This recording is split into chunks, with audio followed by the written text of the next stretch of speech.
Rabbi Friedman. Hello, thank God it's Tuesday. Oh boy. So much. Yeah. A lot is happening. And what is really happening, what it seems to be happening, is that our freedoms are a little bit at stake, more so lately than ever before. And of course, I will bring a little bit of politics into it. It's, of course, the Equality Act that, on one hand, protects a lot of the people, but on the other hand, it potentially can hurt a lot of the people, especially religious people, because it's contradictory to the religious beliefs of many, I would say, pretty much all faiths. And so this is kind of why I picked the topic today, to figure out what is real freedom. Again, we seem to put a twist on so many words and see them maybe from a very different perspective. According to Torah, Jewish wisdom, how can we identify freedom? What is the real freedom? Are you referring to something specific that might be hurting religion or contradicting religion? Well, the Equality Act, of course, is about not identifying sexes. So we can't really call a woman, a man, a man, and because we cannot do that, we have to have everything co-ed, such as bathrooms, lockers, and that is problematic. And for the religious, should this bill pass the Senate, because it already passed the Congress, amendment rather, I don't want to call it a bill. So if that amendment passes the Senate, then the religious institutions who will say, no, this is against our beliefs, this is against our religion, will lose their 501c status, stop being basically they will lose the grants that they're getting, and there will be a lot of financial problems. So it's kind of not there yet, but it's a step towards taking away certain rights of the observant religious communities. You mean the Mr. Potato Head issue? Yeah, same old. They can't call it Mr. Potato Head anymore. Just mashed potato head. Yeah, a lot is going on with that, and it is affecting the society, or it potentially might affect the society. Maybe we're worried about nothing, but maybe we're worried about a lot. Well, I think people, even people who don't believe and don't ascribe to any religion at all, I think they should feel very grateful that there are religious people. Because who is going to resist these crazy, foolish ideas? Who is going to say the emperor is naked? Religious people. I don't like the word religion, and I don't like the idea of religiosity, but historically, those who want to take control of a population, the first thing they do is attack the religion, because they know the religion is their biggest enemy. Religion means I already have an authority in my life. I don't need another one. So, hopefully, rather than seeing it as a challenge or a threat to religion, the crazy people making these crazy laws see religion as a threat to them, which is as it should be. So it'll bring out extremism as it always does, which is unfortunate. But it will also encourage the healthy, independent thinking of truly religious people. Which sounds a little contradictory, right? Because if you're truly religious, you don't have any independent thinking. That seems to be the popular notion. If you're religious, you don't think at all. You just do what you're told. That's a silly notion. Human beings are human beings. No matter how convinced I am that something is right, I still have to think about it, or I won't do it. There is no automatic response. The example of Pavlov's dog is not a good example, because human beings are intelligent.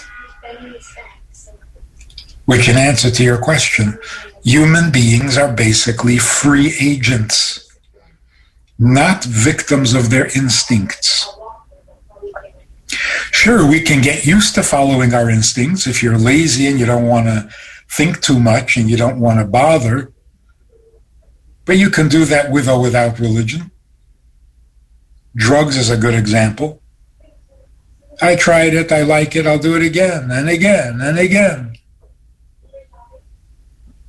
That's truly thoughtless. But a person who believes in certain values and certain truths and certain teachings of a religion, there's got to be some thinking going on. There always is.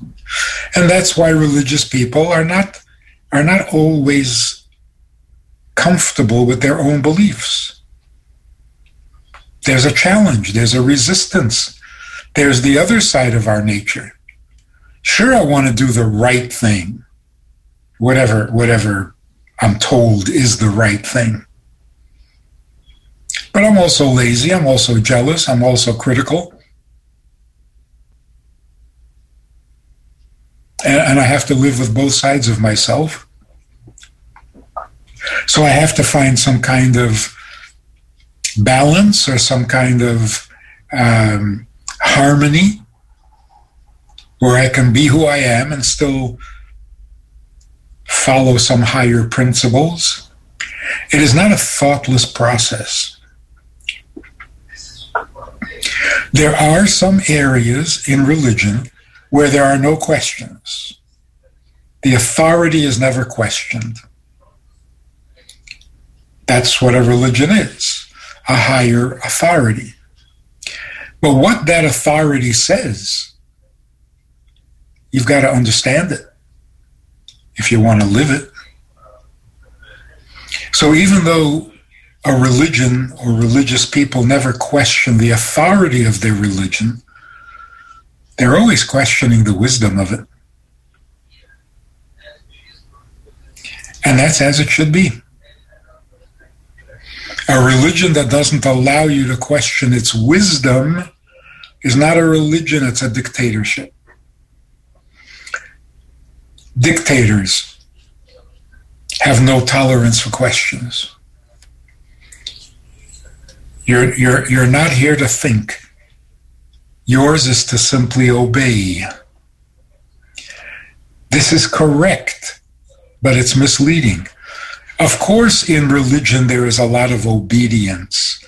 And yes, I will obey. But can I ask you a question? How does it make sense that we can't ask questions? Now it's not a religion anymore. Now it's just a good old-fashioned dictatorship. So a religion that doesn't allow its practitioners to ask questions so that they understand their religion is not a religion. Or it's too much of a religion. It's not godly. It's a power grab. And the leaders whose authority you cannot question have power, and power corrupts. And absolute power corrupts absolute. So, hopefully, the religious people, because they already have an authority, cannot tolerate an additional authority, a fake authority, a pretend authority. So it's going to be the healthy religious people who will not tolerate this craziness. We should appreciate that. Rabbi Friedman, is it wrong for the Equality Act? It's basically live and let live. A person wants to change their identity, change their sex, change their whatever they want to do, and let and let live. Why shouldn't society protect these people? Why shouldn't they have equal rights? I just need to question that. One of the principles of morality, central, fundamental principle of morality, when two people come to court, one is rich and one is poor, and the issue is a big amount of money. The judge, being a decent human being, tends to favor the poor person. The rich person doesn't need the money. The poor person desperately does. So you kind of lean towards finding the rich man owing the poor man the money. It's not exactly following the rules of due process, but come on, he's a poor guy, he can use the money. The Torah says clearly over and over again, that is immoral. Favoring the underdog is an immoral position because it's not true. The money belongs to the rich guy. You know it, there's evidence, there's witnesses, but you figure he doesn't need it, so we'll give it to the poor guy. First of all, that's stealing. That is a perversion of justice. It's the beginning of the end of morality. But this seems to be a very popular thing in America. Every underdog has rights. But if you're not an underdog, you have no rights. This is what I'm afraid of. Of course, you should protect the person who thinks, the guy who thinks he's female, or the woman who thinks he's male. Yes, help her out, help him out, it out, I don't know what, call it whatever you want. What I'm afraid of is that there will be a law that says you're not allowed to have a toilet only for women. Where's the morality there?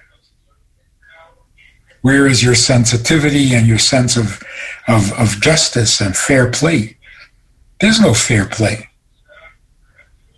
Instead of morality, there is compassion for the underdog. It's immoral. It's immoral because soon you will have to apologize and go to all sorts of sensitivity training if you're not homosexual. Rabbi Friedman, I had a very interesting conversation with my Torah teacher yesterday, and he said, and I think he is right, that the problem of today's society is, and why one side is winning and the other one is losing, is because one side made it a point to change the culture and has been meticulously doing that for very many years. Now, the people who are staying, the conservative people who are fighting for the constitutional rights, let's say, for religious rights, whatever it is, they are not so, targeted to change the culture. They haven't been doing that. And because the culture has been changing and more rapidly lately with the media, social media, all kind of influencers, all kind of people who are turning it towards a certain direction, which of course is the direction that we're speaking about right now, where we can choose gender, ignore gender, and all that kind of stuff. That's basically culture change. Where do you think, since there's a very strong movement, where do you think, what is the next step? Where is it going to lead us?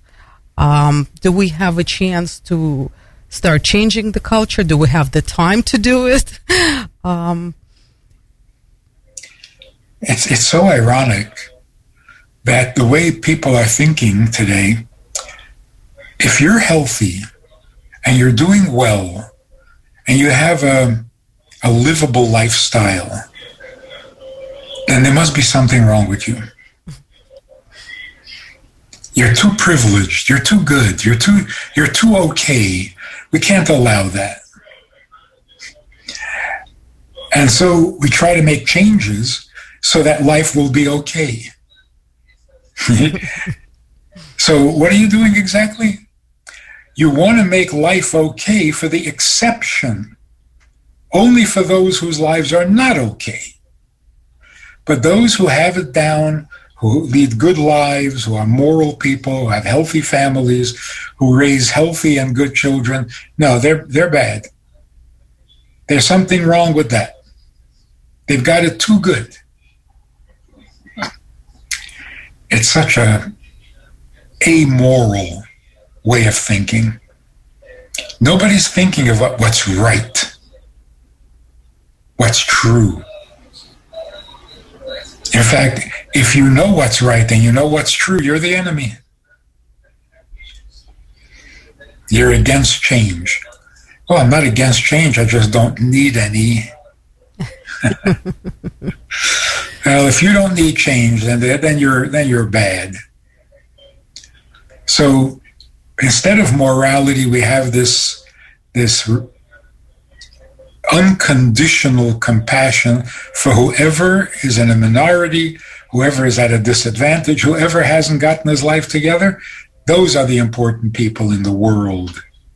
Those who have their life together, they must be doing something wrong. And I see the logic there, but that's the thinking. So, should we change culture? Should culture always be fluid? Absolutely. But there's a difference between culture and decadence. To say teenagers today are experimenting with drugs and they're experimenting with sex before they're 12, that's our culture. No, that's not culture. That's the decline of culture. That's the loss of culture. You got to be careful with our words.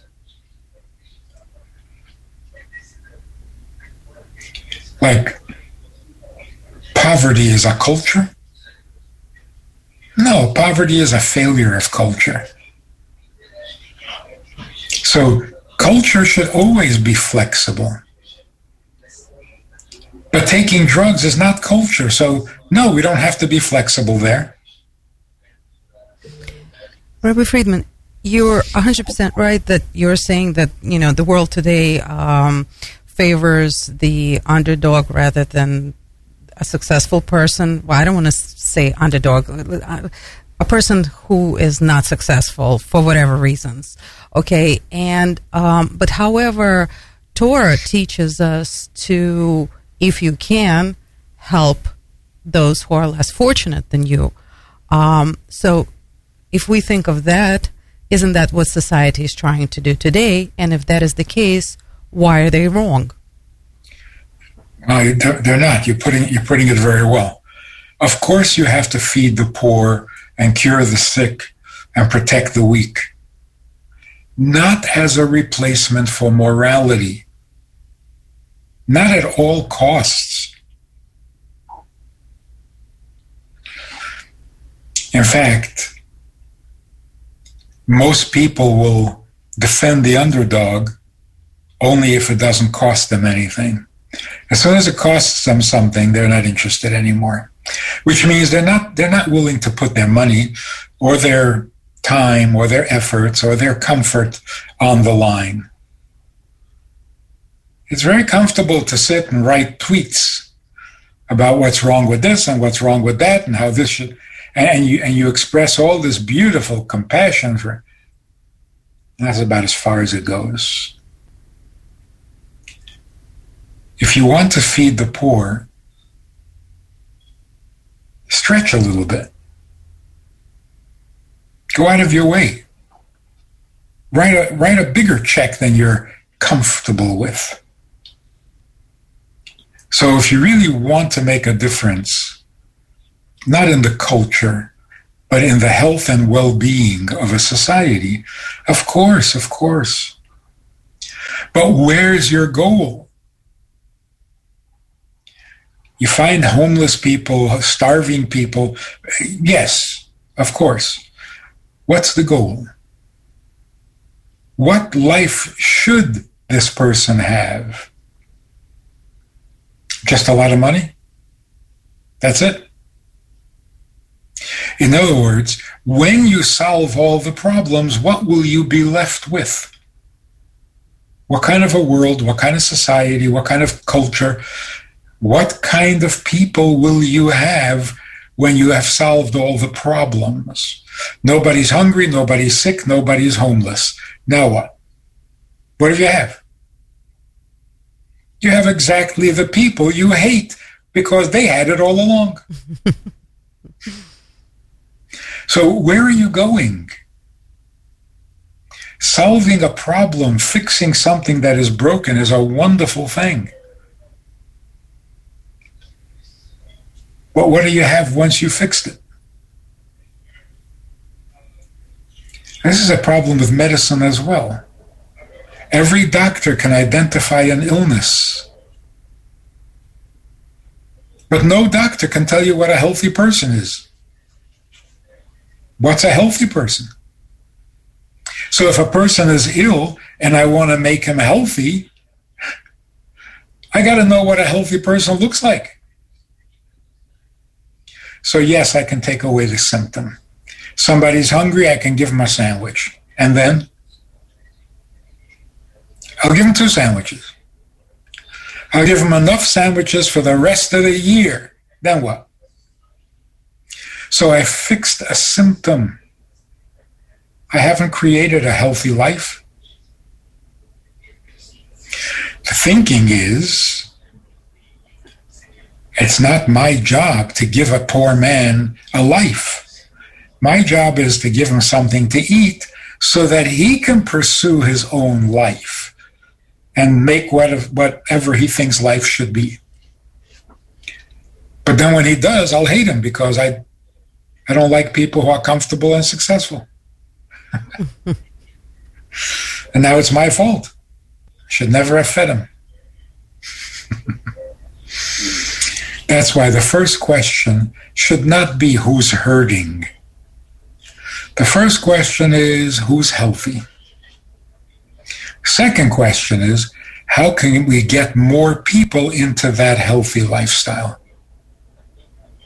First, tell me what's healthy so I know where I'm going. But to run around the streets trying to fix every problem, not knowing where they're supposed to end up, it's a revolving door. It's not going anywhere. That's why we need a Torah. Not 2 Torahs, not 3 Torahs, 1 Torah. One definition for what life is. And then we'll all find different ways to get there. But at least we'll know where we're going. So I think we talked about this a while ago. Maybe in our first conversations. What exactly is a definition of health? A guy comes to a doctor and says, I can't I can't catch the train once it's left the station. I run as fast as my legs will carry me. I can't catch the train. What should the doctor say? Stop chasing trains. There's nothing wrong with you. People can't run as fast as a train. The guy says, I tried to jump over my car. I couldn't jump over the car. The doctor should say, stop jumping over cars. What's wrong with you? Or that famous joke, it hurts when I go like this. So don't go like this. But if you come in and you say, I can't hear on my left ear, oh, he'll send you to a specialist. They'll do an MRI. They'll check you out with $100,000 worth of medical expenses. So why? You can't hear? So don't listen. You can't jump over a car. You can't catch a speeding train. You can't fly like a bird. So don't.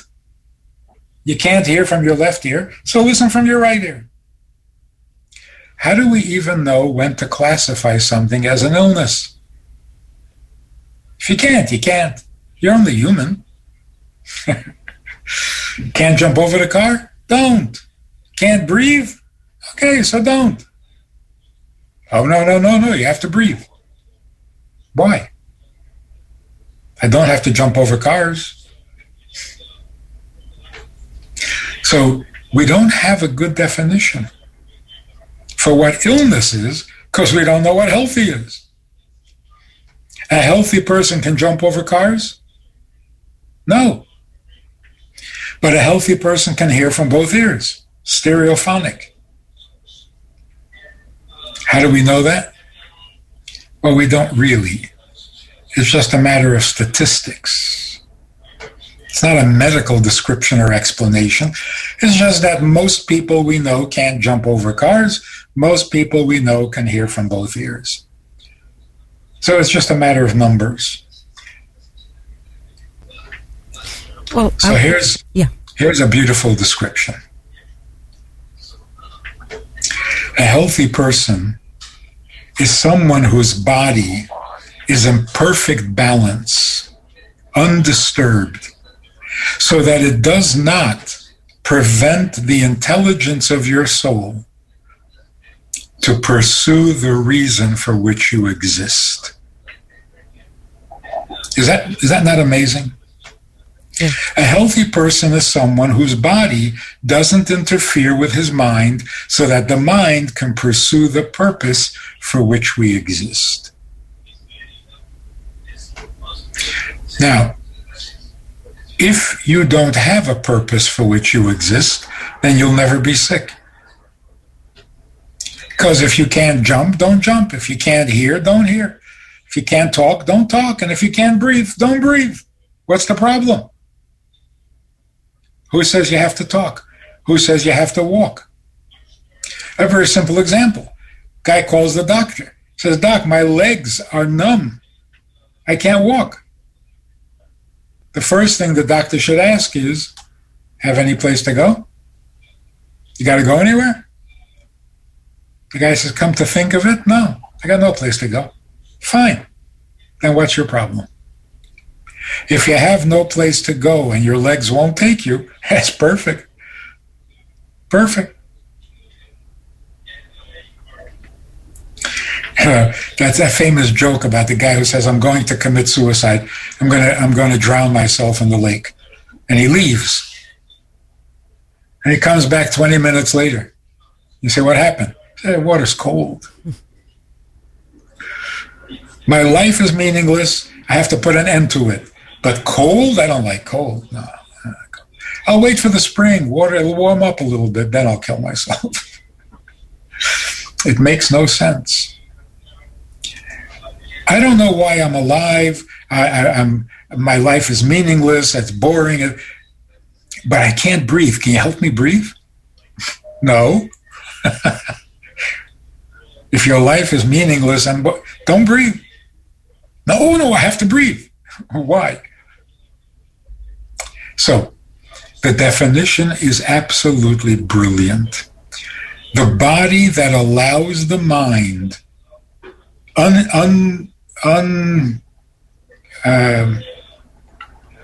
unblocked and undistracted, it allows the mind to pursue the purpose for which we exist. That's a healthy human being, even if his legs won't move. But his life doesn't demand legs, so he's fine. People who are severely handicapped, who are thrilled and excited and enthusiastic about life, they are truly healthy. And a guy who is athletic, who has the use of all of his limbs, but doesn't know why he wakes up in the morning, he is truly ill. So now there's one question left. So what is the purpose for which I exist? Now we're talking good stuff.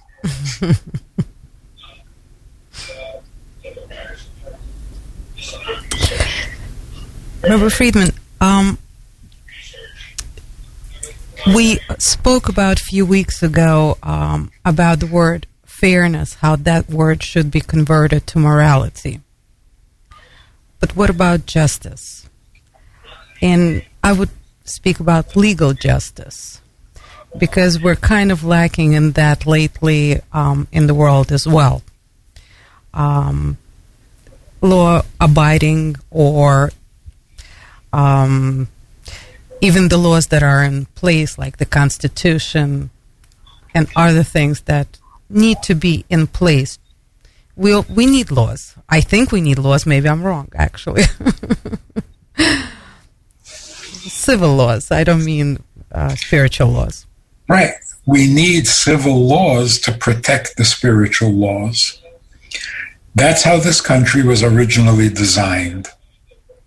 People came here with religious laws, and they wanted a government that will protect those laws. Once you forget what your religious laws are, all you're left with is government interference in your life. That's an atheistic dictatorship. And I think that's happened before in history. The government must not tell you what is right and wrong. You have to bring government into a world that is right and wrong, that knows right and wrong. And then that government must protect those values that you appointed them to protect. That's democracy.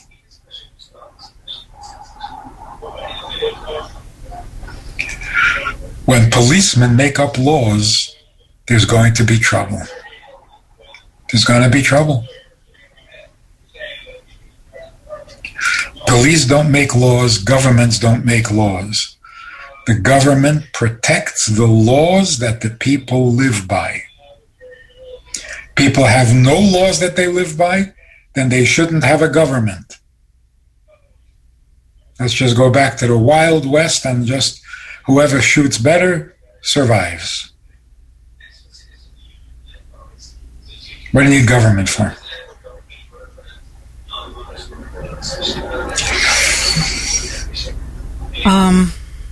Rabbi Friedman, it seems I still want to go back to what we started with, the identification of what real freedom is in today's society.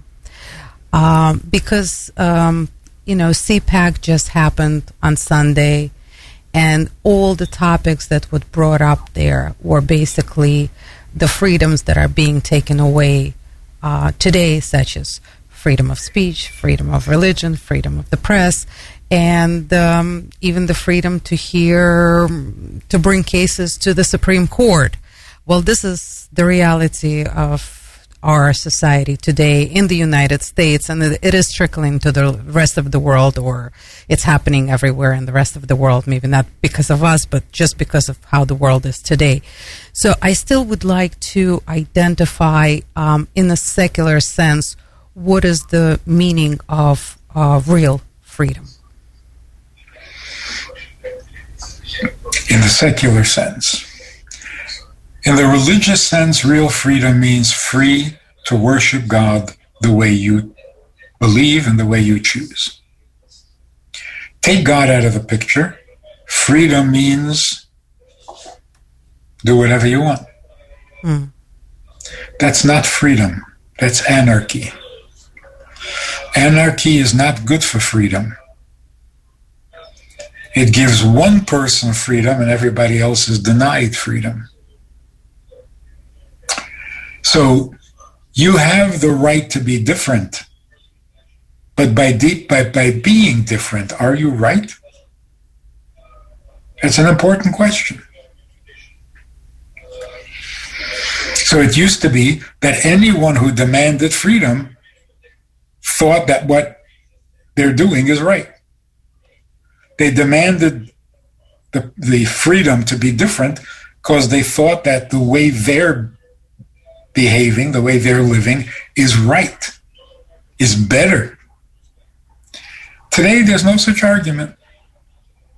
I have a right to be different for the sake of being different. No, it's not better, and it's not right, and it's not good, and it's not moral.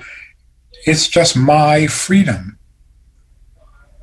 I can be whatever I want to be. Yeah, if you live on an island by yourself.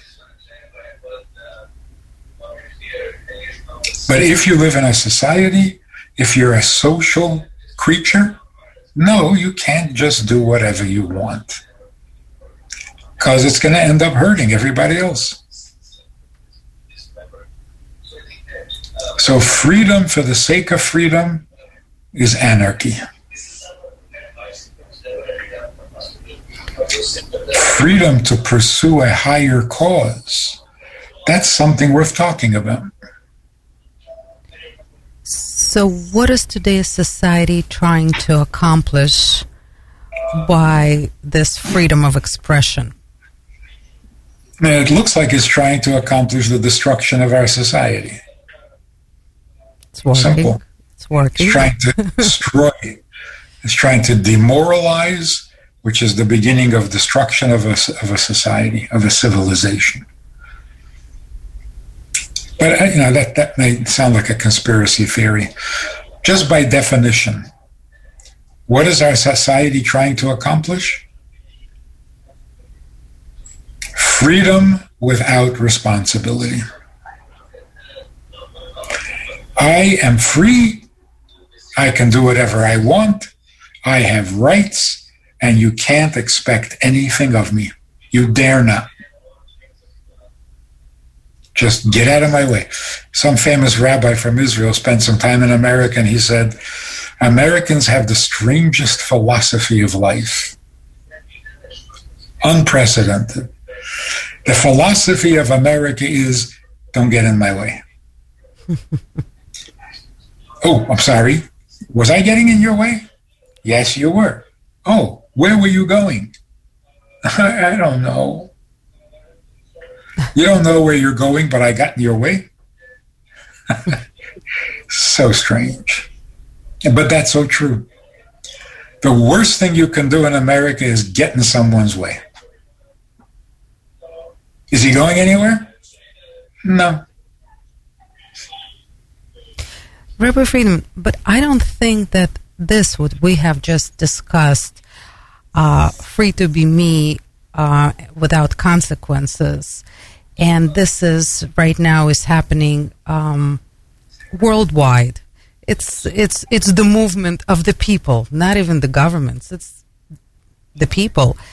I don't think that has ever happened in world history before, unless I'm mistaken, where it's people are free to be themselves, and the Wild West right now is the social media.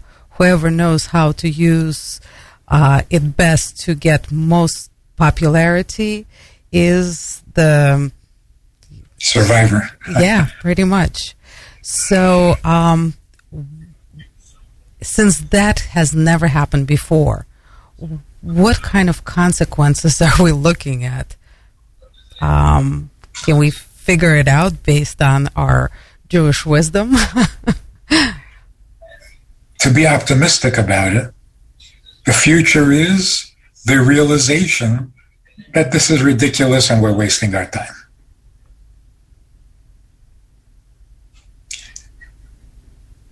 How to design your bathroom cannot be a national crisis.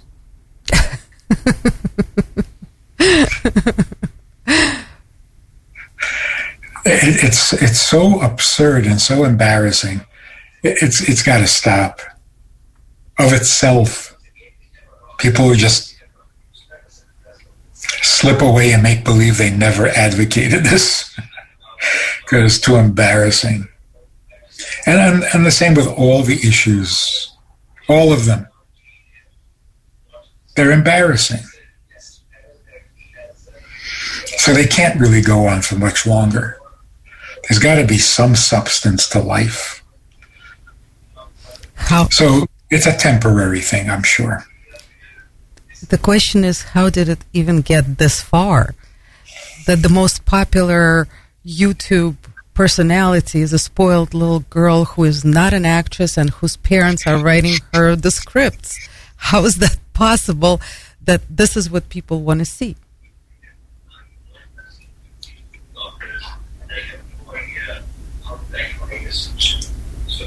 It's like when there's no healthy or good food around, you'll eat whatever there is. It's busy stuff. People don't know what to do with their lives, so whatever can keep them busy is like a distraction from the problem. But the distractions are becoming more and more absurd and ridiculous and embarrassing. And also, I don't think it's the majority of the people. So you're right. It's not the government that is making all these ridiculous laws and assumptions, but it's also not the people. It's the fatal flaw of democracy. Democracy is a ridiculous notion. Everybody do what they want and we'll all be happy. It's embarrassing to even say that. Everybody do whatever they think is right and we'll all be happy. Only a 9-year-old can think like that. No, a 6-year-old. It's the absurdity when you take democracy to its extreme. Extreme democracy is as bad as extreme dictatorship. All extremes are bad. So, is it people's fault? Is it built into the system? Is it just the imperfection of human inventions? Democracy is a great idea. And whoever came up with it deserves a lot of credit. But to say it's flawless, infallible, no, it's not. So even democracy needs to be revisited, checked on from time to time, like an old bridge. It's an amazing, amazing architectural marvel. But it's getting old. You got to check. Got to make sure that the nuts and bolts are still healthy. The same with democracy. We haven't checked it. We've let it float. And neglect is not a good thing. So blame it on the system itself. Obviously, this would not happen in a monarchy. This would not happen in a dictatorship. It can only happen in a democracy. So it is the flaw in democracy. Nobody can tell me what to do. Sounds wonderful. But it's disastrous. Has consequences. Rabbi Friedman, and unfortunately, as always, we so quickly run out of time, and we had so much we covered today, actually. We haven't even talked about Pesach yet. Well, thank God we have next Aren't Tuesday. you worried? Yes, very much. And this is definitely the topic for next Tuesday. Rabbi Friedman, thank you so much. Thank you for your time, your wisdom, your incredible insight into our world today, making sense of it. Thank God it's Tuesday. Thank God for Rabbi Friedman. Thank you so much and have a wonderful, wonderful week. Talk to you next week. Thank you.